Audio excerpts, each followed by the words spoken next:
भद्रक सहरर प्रमुख क्रीड़ा केन्द्र नेहरू स्टाडियम बहु प्रतीक्षित उन्नतीकरण और विकास प्रकल्पर शिलान्यास उत्सव आज आडंबरपूर्ण और उत्साहपूर्ण परिवेश में अनुष्ठित हो जायछि।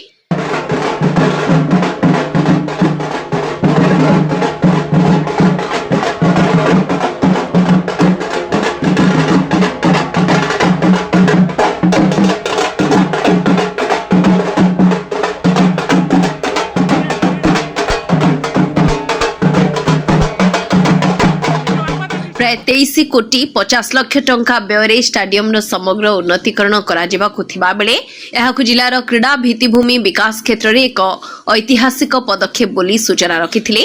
उच्च शिक्षा क्रीड़ा और युव सेवा ओडिया भाषा साहित्य संस्कृति विभाग मान्यवर मंत्री सूर्यवंशी सूरज दीर्घ दिन धरिकी समस्त दाबी रही आज माननीय मुख्यमंत्री महोदय निर्देश रे एवं क्रीड़ा विभाग सहयोग रे एवं उपस्थित आमर अच्छा मान्यवर सांसद भद्रक मान्यवर विधायक समस्त आग्रह रे आज नेहरू स्टाडियम रे आमे 23 कोटी 50 लाख टंका यार गोटे स्वतंत्र विन्यास जो भाव में पानी जमीब नहीं स्वतंत्र ड्रेनेज करहब अन्य क्रीड़ा व्यवस्था आपणकर वॉलीबॉल ठारू आरंभ करी कबड्डी पर्यंत क्रिकेट टर्फ प्रैक्टिस पिच भलो फुटबॉल पड़िया ये सब कथा को एवं गैलरी तथा फैसिलिटी सेंटर ये सब कथा को लेकिन फ्लड लाइट व्यवस्था आज शिलान्यास करा जायछि एवं मु आशावादी अछि भद्रक जिले में गोटे स्वतंत्र क्रीड़ा संस्कृति रही।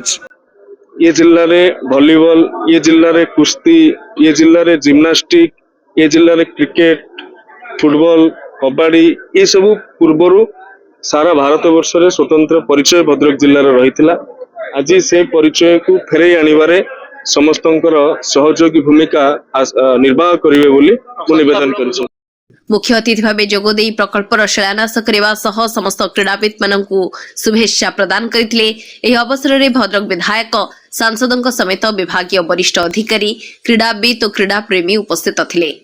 मान्यवर मंत्री वक्तव्य में प्रकाश करते जे आधुनिक खेल सुविधा उन्नत भित्तिभूमि और खेलाड़ी मानक पई समस्त आवश्यक सुविधा सह नेहरू स्टाडियम को एक आदर्श क्रीड़ा केन्द्र में परिणत करा। राज्य सरकार क्रीड़ा क्षेत्र विकास को सर्वाधिक प्राथमिकता देउथिबा बेले भद्रक समेत प्रत्येक जिला और ब्लॉक रे क्रीड़ा भित्तिभूमि सुदृढ़ करबा पई पदक्षेप निया जाउछि। लोकसभा सांसद अभिमन्यु सेठी जिलार क्रीड़ा क्षेत्र में सामग्रिक विकास पई समस्तक सहयोग और समन्वय आह्वान जणाइथिले। भद्रक विधायक और जिला योजना बोर्ड अध्यक्ष शेतांशु शेखर महापात्र एही प्रकल्प को भद्रक क्रीड़ा इतिहास रे एक माइल खुंट बोली अभिहित करथिले। प्रकल्प संपूर्ण हेबा परे जिलार युव खेलाड़ी माने उन्नत प्रशिक्षण और प्रतियोगिता सुविधा पाइबा सह भद्रक एक प्रमुख क्रीड़ा केन्द्र भावे परिचित हेबो बोली से आशा प्रकाश करथिले। नेहरू स्टाडियम तार जो अस्तित्व को खोजुला आज से शुभ अवसर विशेषकर जिलावासी एवं जो माने क्रीड़ा प्रति रुचि रखती क्रीड़ा भद्रक क्रीड़ाविद मानकर दीर्घ दिनर दाबी थिला तांकु एक उन्नत मानर एक खेल पड़ी आवश्यक थिला किंतु विगत सरकार ता संभव हो पार नथिला। मु आजिकार ए शुभ अवसर जो पुनः नवीकरण कार्यक्रम नेहरू स्टाडियम रो ए अवसर रे विशेष धन्यवाद देवी माननीय मुख्यमंत्री मोहन चरण माझी महोदय को एवं जी आम जिलार गर्व गौरव जी ओडिशा युव व्यापार एवं क्रीड़ा विभाग जी मंत्री श्रीमान सूर्यवंशी सूरज महोदय को विशेष धन्यवाद देवी।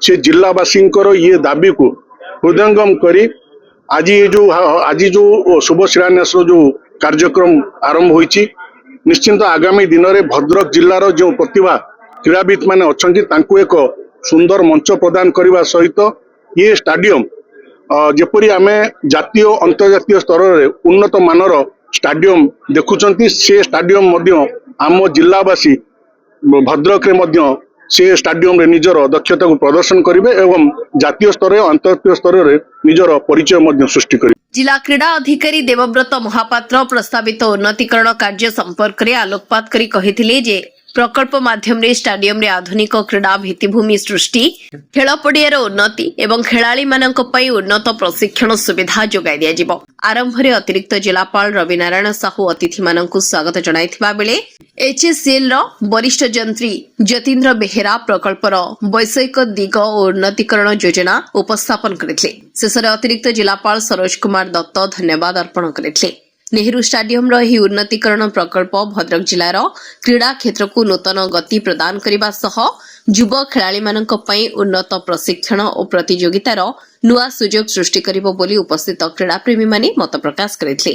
भद्रकରୁ प्रभात विजयଙ୍କ रिपोर्ट आरसीएन ओडिया।